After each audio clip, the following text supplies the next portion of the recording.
Praise the Lord. Hallelujah. प्रभु यीशु मसीह में मेरे सब बहन भाइयों को जय मसीह की। आप सबका स्वागत है जीवित परमेश्वर की जीवित हजूरी में, जिसमें आकर आप कभी भी सेम नहीं रहते और आप अपने जीवन में परमेश्वर की आशीषों को ग्रहण करते हैं।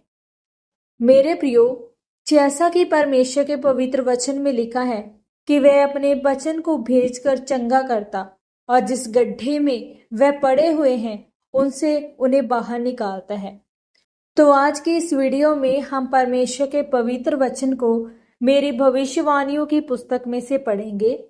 ये पवित्र वचन परमेश्वर के दास अपोस्टल अंकु यूसुफ नरूला जी के द्वारा लिखे गए हैं और हमारा ये विश्वास है कि जब आज आप इन पवित्र वचनों को सुनेंगे तो आप अपनी गवाही की ओर बढ़ेंगे। तो पूरे विश्वास के साथ इन पवित्र वचनों को पूरा सुने। आज का वचन, परमेश्वर की बात को कैसे सुने। जैसा कि परमेश्वर के पवित्र वचन उत्पत्ति 12 अध्याय उसके 1 वचन में लिखा है, यहोवा ने अब्राहम से कहा, अपने देश और अपने कुटुंबियों और अपने पिता के घर को छोड़कर उस देश में चला जा जो मैं तुझे दिखाऊंगा। मेरे प्रियो, पवित्र बाइबल बताती है कि जब परमेश्वर अब्राहम को आशीषित करना चाहता था तो परमेश्वर ने कहा, अब्राहम से मैं एक बड़ी जाति पैदा करूंगा, लेकिन मैं अब्राहम की जिंदगी में काम नहीं कर सकता जब तक अब्राहम अपने घर को, अपने कुटुंब, अपने रिश्तेदारों को और अपने देश को छोड़ नहीं देता, क्योंकि परमेश्वर उससे बात करना चाहता था।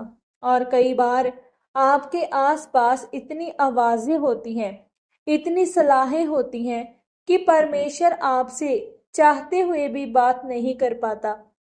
याद रखें, वह धक्का देने वाला परमेश्वर नहीं है, वह आपको अपनी मर्जी से चलाना चाहता है।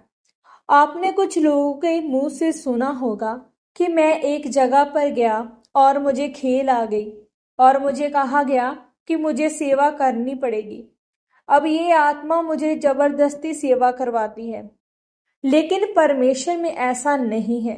वो कहता है, चोर चोरी करने के लिए, घात करने के लिए और डाकू जबरदस्ती छीनने के लिए आता है, पर मैं चोर और डाकू नहीं हूं। मैं तुम्हारे दरवाजे के सामने से आऊंगा। आपसे पूछा जाता है, क्या आप प्रभु यीशु मसीह को ग्रहण करने के लिए तैयार हैं? जिस तरह घर का मालिक घर के द्वार से आता है, ऊपर या पीछे से नहीं, प्रभु यीशु मसीह आपके घर का मालिक है। वो सामने से आता है, पूछ के आता है। मेरे प्रियो, प्रभु यीशु मसीह आपको बताता है कि वो आपको आशीषित करना चाहता है, लेकिन कई बार आपके आसपास इतना शोर है कि आप परमेश्वर की आवाज को सुन नहीं पाते। और जब तक आप परमेश्वर की आवाज के अनुसार नहीं चलेंगे, आप उस चीज को कभी हासिल नहीं कर सकते जिसके लिए परमेश्वर ने आपको बुलाया है, जिसके लिए आप पैदा हुए हैं। पवित्र बाइबल बताती है कि अब्राहम ने अपने घर को, अपने कुटुंब को, अपने देश को छोड़ा और परमेश्वर के पीछे चला। तो परमेश्वर ने उससे बात करनी शुरू की और उसकी जिंदगी के ऊपर काम करना शुरू किया। जब परमेश्वर आपको कहता है कि तुम मेरी निज प्रजा हो, तुम मेरे चुने हुए लोग हो, तुम राजपदधारी हो, तुम याजकों का समाज हो, इसका मतलब परमेश्वर ये कहता है कि तुम दुनिया से अलग किए हुए लोग हो। तुम दुनिया में रहते तो जरूर हो, पर दुनिया के नहीं हो। तुम दुनिया के जैसे सोचने के लिए और काम करने के लिए पैदा नहीं हुए हो। मैंने तुम्हें दुनिया में से चुन लिया है ताकि मैं तुम्हारी जिंदगी के ऊपर काम करूं। इसलिए तुम मेरी आवाज को सुनो और बहुतेरों के लिए आशीष का कारण बनो। मेरे प्रियो, आप अपने लिए सोच रहे हैं कि मेरी चंगाई हो जाए, मेरा वीजा आ जाए, आप ये सोच रहे हैं, लेकिन परमेश्वर आपकी पीढ़ियों को आशीषित करने के बारे में सोच रहा है और वह देख रहा है कि जब आप उसकी आवाज को सुनेंगे तो आप आशीषित लोग कहलाएंगे और आपके जैसे आशीषित लोग आपके पूरे रिश्तेदारों में कहीं नहीं होंगे। क्या आपने प्रभु यीशु मसीह को अपना उद्धारकर्ता ग्रहण किया है या नहीं? क्या आपने बपतिस्मा लिया है या नहीं? क्या आप प्रार्थना करते हैं या नहीं?